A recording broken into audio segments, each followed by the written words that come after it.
मुल्क की टीकाकारी पॉलिसी में तब्दीली करते हुए वज़ीर आज़म नरेंद्र मोदी ने पीर को ऐलान किया कि अब मुल्क के तमाम बालिग शहरियों की टीकाकारी मुफ्त होगी, जिसका खर्च मरकज़ी हुकूमत उठाएगी।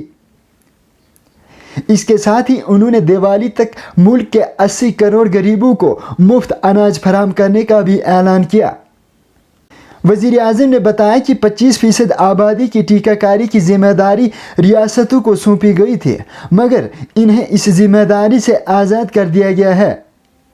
उन्होंने यह भी बताया कि मुल्क में बनने वाले 85% टीके मरकज़ खरीद कर रियासतों में तकसीम करेगा और 25% टीके हस्पताल खरीद सकेंगे, ताकि जो लोग निजी हस्पतालों में टीके लगवाना चाहते हैं वो वहाँ पर जाकर टीका लगवा सकते हैं।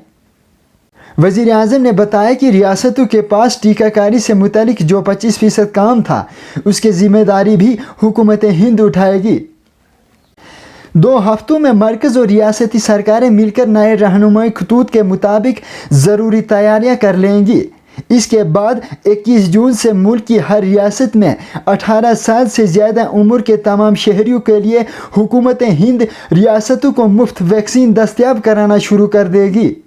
वज़ीर आज़म ने बताया कि यह फैसला सिर्फ रियासतों के मुतालिबे और तजवीज़ पर किया गया है।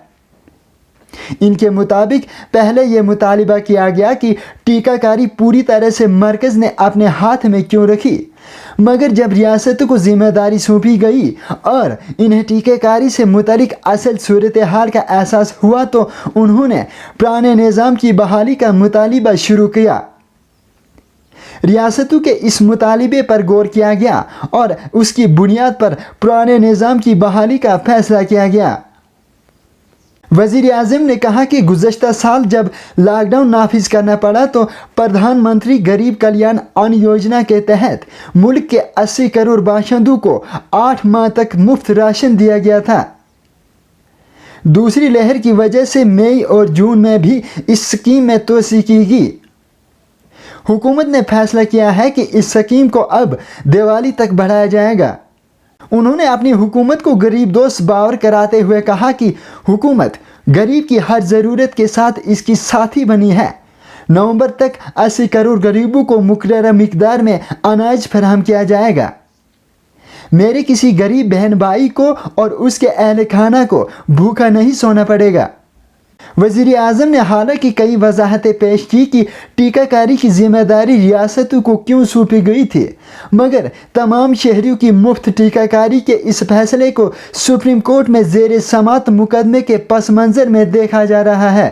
जस्टिस चंद्रचूड़ की क़यादत वाली सेरकनी बेंच ने हुकूमत हिंद की टीकाकारी पॉलिसी पर सवाल उठाते हुए जवाब तलब किया था कि इसके लिए मुख्तस 33,000 करोड़ रुपए की रकम किस तरह खर्च हो रही है और इससे मुल्क के तमाम शहरियों की मुफ्त टीकाकारी क्यों नहीं हो सकती। अदालत ने हुकूमत को टीकाकारी पॉलिसी की एक दस्तावेज़ पेश करने को कहा था। इस मामले पर सुनवाई 30 जून को होनी है, जिससे पहले ही मुफ्त टीकाकारी का ऐलान कर दिया गया है।